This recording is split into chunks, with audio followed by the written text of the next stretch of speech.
Bom dia, pessoal. Antes de mais nada, gostaria de conversar um pouquinho a respeito da aula ao vivo que tivemos hoje. Assim, o que eu senti da aula hoje? Não teve muita interação entre eu e vocês. Assim, só eu fiquei lá falando, passando o conteúdo, vocês ficaram ouvindo. Eu próprio dei a instrução de vocês ficarem com os microfones desligados, as câmeras desligadas. Enfim, o que eu acho que acabou saindo? Acabou saindo basicamente uma aula gravada. Não mudou muita coisa das aulas gravadas que eu estava enviando para vocês. Então, semana que vem eu tô pensando em fazer um negócio diferente. Porque o objetivo da aula ao vivo é ter interação entre eu e vocês. Se tirarem dúvidas, a gente conversar. Mas não foi muito bem o que aconteceu na aula de hoje. O tempo era meio curto para eu passar todo o conteúdo. Então acabei falando muito e não teve essa interação. Então, o que eu vou fazer daqui para frente? Eu vou usar esse tempo nosso ao vivo para resolver as atividades da apostila e tirar dúvidas com relação à matéria, conteúdo. Então, como que vai funcionar? Alguns dias antes, a aula de vocês é na segunda-feira, então provavelmente isso eu vou acertar ainda com vocês, eu mando avisos, não se preocupe. Provavelmente na sexta-feira, por exemplo, eu envio uma videoaula gravada explicando o conteúdo, a matéria, da mesma forma como eu já estava fazendo antes. E nesse mesmo dia tem o plural. Então, por exemplo, na sexta-feira vocês assistem a minha aula gravada e fazem o plural. Aí na segunda-feira, no nosso período ao vivo, a gente resolve as atividades da apostila com calma, tranquilão, todo mundo conversando. A gente tira dúvidas, aí tem tempo para todo mundo falar, tirar dúvida, entendeu, não entendeu, durante a resolução dos exercícios. Se sobrar um tempinho, dá para até fazer uma revisão, algo do tipo. Eu acho que essa vai ser uma melhor configuração, a gente vai conseguir aproveitar melhor esse espaço. Que não adianta nada a aula ser ao vivo se eu só fico falando, passando slide e vocês só ficam quietos aí ouvindo. Aí para fazer isso a gente faz gravado, né? Então, vamos fazer isso então, combinar? Sexta-feira eu envio uma videoaula gravada explicando o conteúdo e vocês fazem a atividade do maestro na sexta-feira até meia-noite. Aí na segunda-feira de manhã, no nosso período ao vivo, a gente faz as atividades da apostila e abre espaço aí para todo mundo tirar dúvidas, se entendeu ou não entendeu. Aí eu consigo ter um entendimento melhor de se vocês estão conseguindo aprender o conteúdo ou não. Porque vocês fazerem atividade aí em casa, vocês não tiram dúvida, aí eu não sei se vocês estão aprendendo ou não. Beleza? Vamos fazer isso. Mas isso vai começar a partir da próxima aula. A aula dessa semana que eu já dei hoje e das aulas anteriores continuam da mesma forma como eu falei na aula ao vivo hoje. Então, para hoje, eu vou pedir que vocês façam as atividades do módulo 8, atividade 1, 2, 3 e o teste, para enviar hoje para mim até a meia-noite. E durante a semana, até sexta-feira, eu vou pedir que vocês façam as atividades 1 e 2 e o teste do módulo 6, e as atividades 1 e 2 e o teste 2 e 3 do módulo 7. Façam as atividades em casa até sexta-feira e me mandem foto, beleza? Mandem foto via ClassApp. Então vamos lá. Eu vou dar agora, continuando a aula, agora eu vou dar as orientações de como vocês têm que fazer cada uma das atividades. Algumas não precisam muito de orientação, mas outras é bom eu falar para que vocês não se confundam. Então vamos começar pela ordem lá no módulo 6. O módulo 6 foi aquele que eu falei das unidades de medida, das grandezas, propriedades qualitativas e quantitativas, enfim. Vamos lá. Cadê? Atividade 1. Aqui, ó. Aqui ele traz um textinho falando sobre o que é propriedade quantitativa e qualitativa. Daí, enfim, ele dá uns exemplos, dá uma explicada, enfim. O exercício mesmo começa aqui. Leiam esse textinho, importante. E depois venham aqui para o exercício. Ele dá um exemplo de um aplicativo de monitoramento de corrida. Não sei se aqui alguém já usou. Tem uns bem legais aí nos aplicativos aí nas lojas, né, de aplicativos no celular, que você liga ele monitora todo o seu percurso por GPS, contabiliza a sua velocidade, o tempo, a distância, vai contabilizando tudo, o clima do local, enfim. Ele monitora tudo enquanto você está correndo, depois você pode verificar. Ele traz esse exemplo aí. Aí ele traz algumas questões com relação a isso. Ele pede no item A que você identifique quais informações no aplicativo são quantitativas. Ou seja, quais informações que o programinha traz aqui, o aplicativo traz, que são quantitativas. Por exemplo, aqui tem a distância em quilômetros. Essa é uma informação quantitativa, a gente tem uma quantidade, um número, 5,61 km. Esse é um exemplo. Aí vocês coloquem outros aqui, no mínimo 3, beleza? No item B, ele pede algumas informações qualitativas, são algo que não tem como você trazer em números. Quais seriam? Um exemplo aqui, ó. Umidade do ar, boa. Esse é um exemplo. A umidade do ar, ela pode estar boa, pode estar ruim, pode estar alta, pode estar baixa. Isso é uma informação qualitativa, ela não é quantitativa, ela não tem em números. Vocês entenderam? Então vocês tragam aí mais, no mínimo, 3 exemplos. Aí vindo para atividade 2, ele traz um texto aqui explicando o que é precisão e exatidão. Quero que vocês leiam. O que é basicamente? Precisão é quando todas as medidas que você toma para resolver um problema, por exemplo, ou atingir um objetivo, elas estão próximas uma da outra. Todas as medidas estão ali, estão alinhadas. Exatidão é quando essas medidas atingem o alvo, atingem o objetivo. Vocês entenderam? Vocês vão ler o texto aí, vão fazer com calma, vocês vão conseguir entender. Então, o que ele traz aqui? Uma analogia com o tiro ao alvo. Cada ponto aí, cada tiro, digamos, é uma medida que você faz, alguma ação que você executou para resolver um problema. O centro do alvo é o seu objetivo, seria a solução do seu problema. Então você pode fazer várias medidas que são precisas e exatas, ou seja, todas elas estão alinhadas e atingem o seu objetivo, como é, por exemplo, o caso 1. Ou elas podem ser precisas, ou seja, estão todas alinhadas, mas não são exatas. Por quê? Porque elas não estão atingindo o seu objetivo. Você está vendo que elas estão aqui no canto, como é o caso 2 aqui. Elas não estão atingindo o centro do alvo, não estão atingindo o seu objetivo. E assim vai indo. Elas podem não ser precisas, né? Não podem estar alinhadas e atingirem o alvo, né? Estão aqui, ó, em busca do centro aqui. Ou elas podem ser nem precisas nem exatas, ou seja, elas não estão nem alinhadas e nem estão tentando, nem estão próximos de atingir o objetivo, que é o exemplo do caso 4.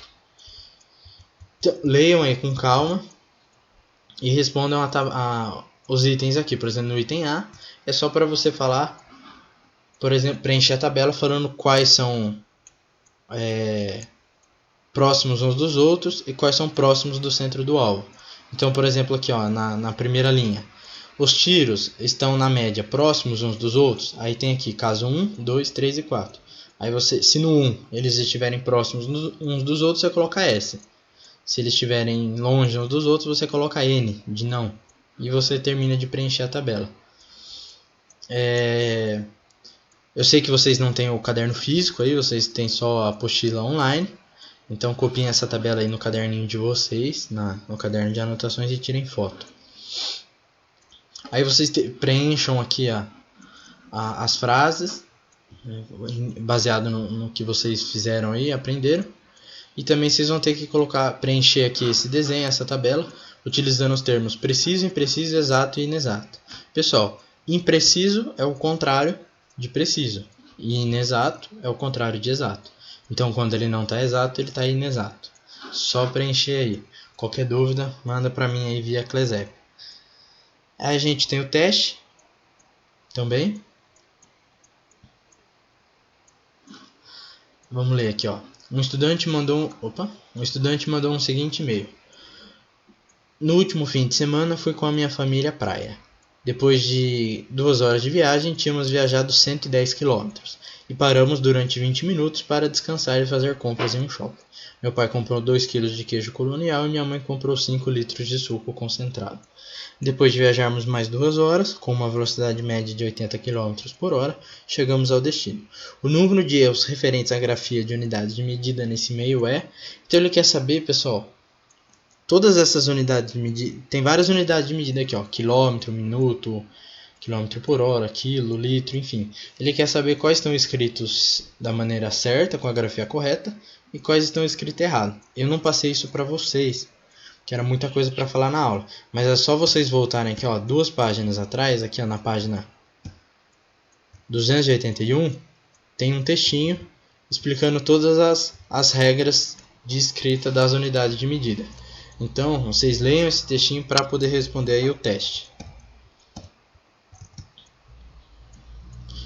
Aqui a gente encerra o módulo 6, vamos para o módulo 7. Módulo 7 eu vou pedir que vocês façam a atividade 1 e 2. Esquece esses experimentos práticos. Os experimentos práticos a gente vai fazer, a maioria deles, quando a aula voltar, a aula presencial, mas por enquanto não tem como a gente fazer. Então vamos para as atividades. Atividade 1, ele traz aqui um textinho explicando assim como funciona essa máquina de escavação aí de obras. Leiam esse textinho, mas no fundo, o que ele quer saber? Ele fala assim, ó: como consequência dessa vibração, algumas fissuras surgem nas paredes da piscina do seu edifício, esvaziando boa parte da água.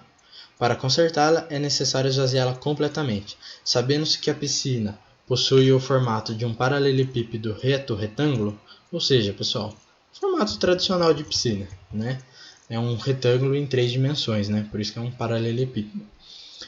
Com 10 metros de comprimento, 6 metros de largura e 1,5 metro de profundidade, que é o nível da água até o fundo. Aí no item A, ele pergunta qual o volume de água necessário para encher a piscina até essa altura, de 1,5 metros. Eu falei bem rapidamente na nossa aula, então vou falar isso de novo. Como é que calcula o volume de uma piscina ou de qualquer retângulo paralelepípedo? Como a gente calcula, pessoal? Basta a gente multiplicar o comprimento pela largura pela altura. Basta fazer isso. Deixa os dois em metros, a unidade de medida é metros, multiplica um pelo outro, você vai achar o volume de água em metros cúbicos. Beleza, pessoal? Então a unidade que vai sair é metros cúbicos, porque você está multiplicando o comprimento, que é em metro, vezes a altura, que é em metro, vezes a largura, que é em metro. Metro vezes metro vezes metro sai em metros cúbicos. Vocês vão achar quantos metros cúbicos de água é necessário para encher a piscina. Como eu já falei na aula, vou falar de novo para vocês saberem. 1 metro cúbico de água é a mesma coisa que 1000 litros. Então basta você multiplicar as medidas da piscina. Aí no item B ele fala o quê? Para encher a piscina, o síndico do seu edifício contrata uma empresa fornecedora de água. Quantos caminhões-pipa, com capacidade de 15.000 litros, serão necessários para encher a piscina até 1,5 metro de profundidade? Ou seja, pessoal, vamos supor que você faça o item A e dê que a piscina tem 50.000 litros de água. Você vai encher ela com um caminhão-pipa, mas cada caminhão-pipa só leva 15.000 litros.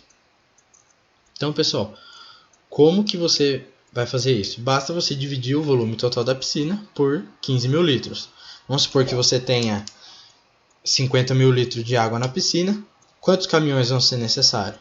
3 caminhões de 15.000 litros vai dar 45.000 litros. Então, na verdade, você vai precisar de 3, alguma coisa caminhões-pipa para conseguir encher essa piscina e dar os 50.000 litros. Entenderam? Só dividir o volume total da piscina por 15.000 litros. Lembrando que daí o volume total da piscina vai ter que estar na unidade em litros e não metro cúbico. Então, no item A, você vai chegar no resultado em metro cúbico. Basta, cada metro cúbico são 1.000 litros de água. Basta multiplicar por 1.000. O desafio não precisa fazer, tá, pessoal? Vamos para a atividade 2.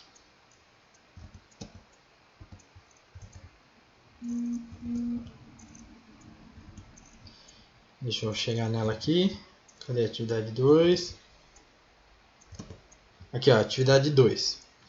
É a do papel alumínio. 2 folhas de papel alumínio idênticas são dobradas de maneira distintas. Uma folha é dobrada algumas vezes até formar um retângulo pequeno e compacto. Pessoal, quando ele fala compacto, ele está falando que ele está denso. Está compactado, ele está denso. A outra, até constituir um barquinho B. Você pode ver na imagem que uma flutua e a outra afunda. Aí, baseado em tudo aquilo que a gente falou sobre densidade, massa e volume, vocês vão ter que responder o item A, B e C. No item A, ele pergunta se a massa do corpo A é maior, menor ou igual à massa do corpo B. Entendeu? É só você falar, o B tem mais massa que o A? É igual ou tem menor massa? É basicamente isso. Lembrando que ele fala aqui, ó, duas folhas de papel alumínio idênticas são dobradas de maneiras distintas. Enfim, esse não tem muito segredo. Responde aí os 4 itens. E a gente finaliza a atividade 2. Agora a gente tem o teste 2 e 3. Vamos achar o teste aqui, ó. Atividade 3 não precisa fazer, tá, pessoal? Vamos chegar nos testes. Teste 2. Esse é um teste bem legal. Envolve um pouquinho de raciocínio lógico. Ele coloca diversos itens na balança, vai trocando. E ele fala o peso do corpo A. E baseado nisso você tem que...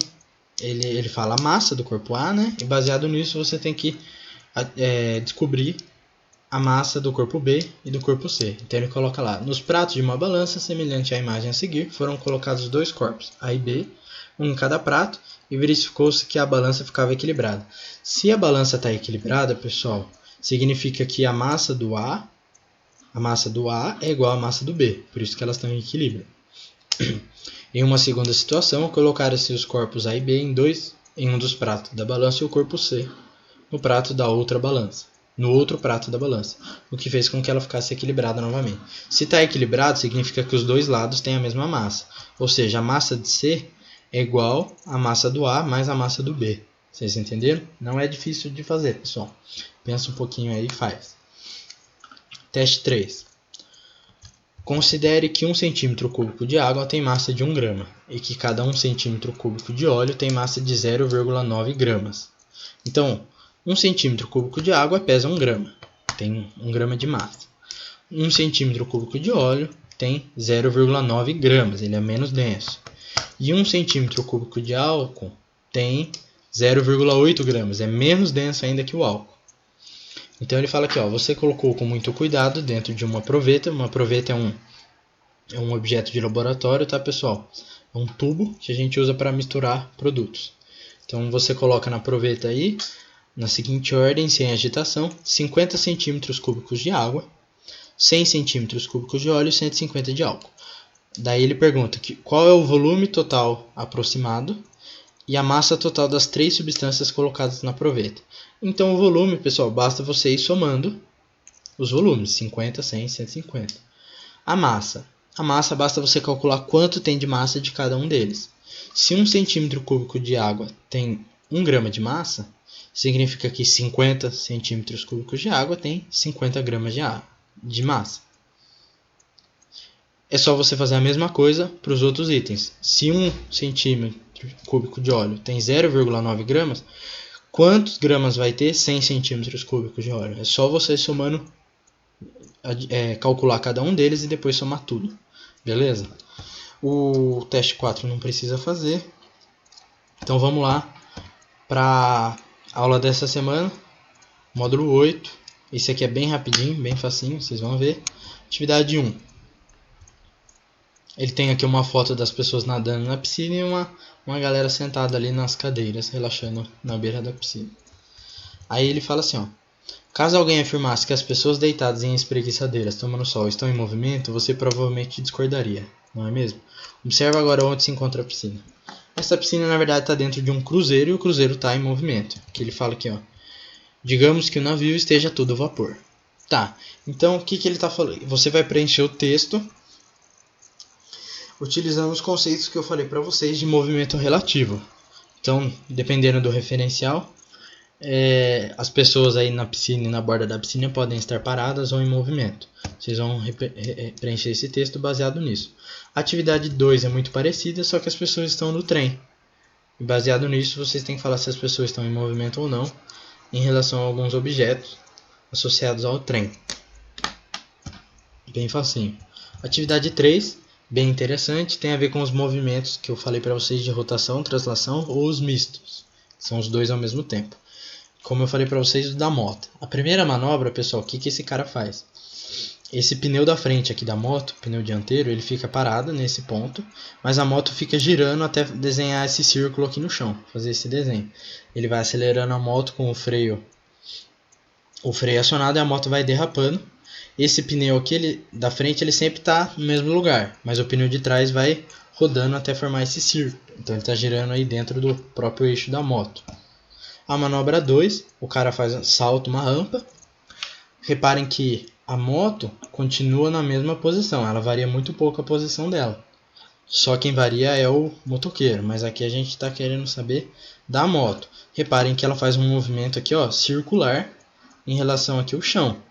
Ela faz aqui um ângulo de 180 graus em relação ao chão. Então essa moto está se movimentando ao redor de algum eixo, fora da própria moto. E na manobra 3 ela é muito parecida com a 2, a moto também dá um salto, mas dessa vez a moto também faz um backflip, ou seja, ela dá um mortal para trás antes de cair, enquanto ela está no ar. Então ela está fazendo dois movimentos, ela está saltando e também está girando ao redor do próprio eixo.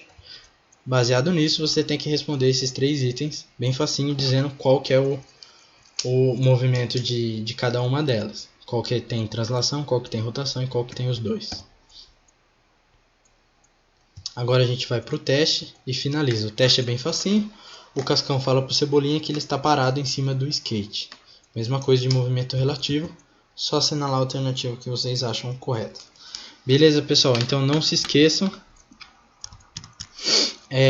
Enviar as atividades do módulo 8 hoje e as atividades das módulos 6 e 7 só na sexta-feira.